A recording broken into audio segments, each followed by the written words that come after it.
and welcome to Meet Our Heroes, where we talk to veterans around the UK to find out more about their careers and what they're doing now. Tonight I am joined by Richard Churchley, an ex-Navy pilot starting his career when he was only 17 years old and happily retired since 2012, participating in car racing and spending time with his family and his dog Ralph. After fighting in both the Falklands and the Gulf War, he has earned many medals and awards. So please welcome our lovely guest, Richard Churchley. Hey Richard. Hi. Thank you very much for joining us. Thank you. I'm very intrigued to understand the role that you had during the Navy as a pilot. Can you tell us a bit about it? Yes, roles vary considerably through your career. Effectively, you change jobs every 2 years, so you're given varying tasks from fairly menial ones when you first start your career, right the way through to areas of responsibility towards the end of your career. Now, I think we've got a photo of a helicopter. Is this you in the helicopter? Yes, that was, yeah. That was probably 1983, the year after the Falklands. We were out in the Caribbean doing some weapon trials. Can you tell me how many different types of helicopters have you actually flown? The majority of my flying career was based on Sea Kings of different marks. So I hear you've received quite a few medals during your time as a pilot. I think we have a picture of them up here. Yeah, can you tell us a bit more about them? Yes, the three really of interest are the first two on the left. The left-hand one is the Falklands Campaign Medal. The second one is the Gulf II Medal. And the final one, the Oak Leaf, is a Queen's Commendation for valuable service in the air. I've recognised, because my granddad was, he was a paratrooper. That doesn't make me feel good. Is it not?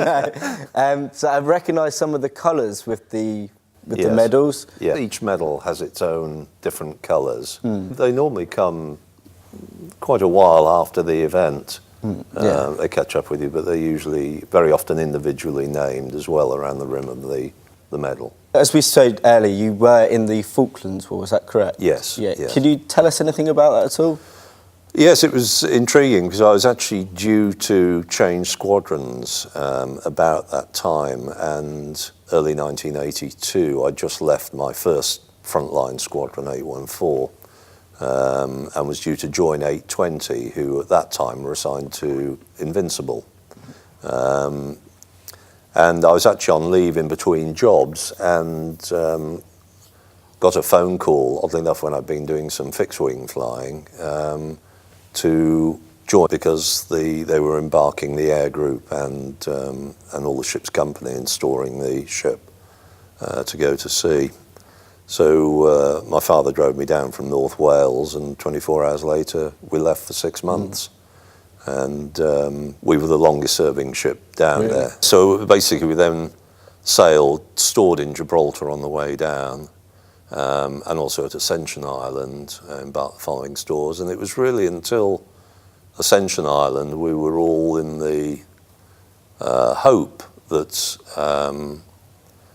that the conflict was going to be averted, that there was going to be some form of political settlement. But it was really when we left Ascension Island and the ship went into a state of preparedness to enter into potentially a hostile zone, that it really started to come home to people that this could be a little more than we were anticipating. We trained for years for such a thing. You always hope that you never have to put your training into practice. And so you went on to also fight in the Gulf War, is that correct? Yes, a different role there because by that stage I was very much more senior. I'd actually retired in '94 at the end of my commission and got recalled back to service 10 weeks later, then subsequently served another 14 years.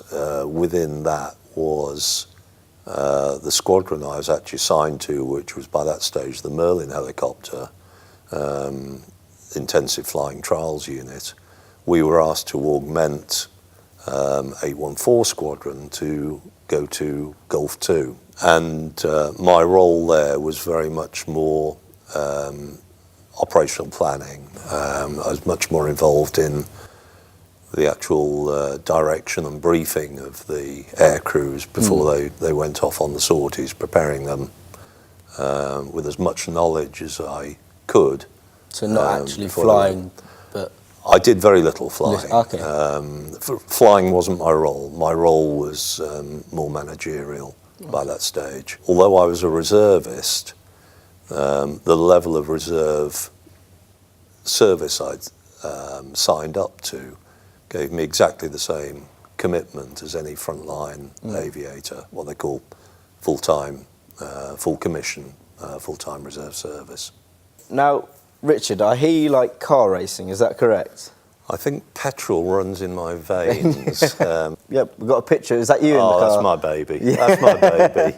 So when was this taken? That's actually taken at probably the finest and certainly most prestigious speed hill climb venue in the UK, a place called Shelsley Walsh, which is in Worcestershire, on the borders of the Team and Severn Valleys. Beautiful place. Did you win that race? That one, I was actually second to the record holder Wow. after it. I've seen Formula One racing. They have sort of teams for the driver has their own. Do you have a similar sort of like setup? Yeah, I got a big team. Yeah, me. Just you. Yes. Just all you need. Yeah. That's all you need. That is a bit of a problem now because running this car particularly, really you need two people to run it because it uses a jump start battery, slave battery, 6-point harnesses in the single-seater cockpit. You need someone to strap you in, really. Yeah. Also, you spend a lot of time with your dog? Is it Ralph? Ralph, yeah. Ralph, yeah. My little polar bear cub. You seem very close. Can you tell me a bit about the relationship you have with him? Well, yes, it's... Picture of him there. He is... he's a demanding little thing. But he is lovely. He's a Pomeranian cross Bichon Frise, about 3 years old. But he's a real little character. He sulks if I don't bring him out. He was distinctly miffed when I came out today. You should have brought him in the studio. Well, that was a consideration, I must admit, but no one would have got anything done. How long have you had him since? Yeah, since he was a little one. puppy? Yeah, it's 3 years. Yeah, he was locally bred.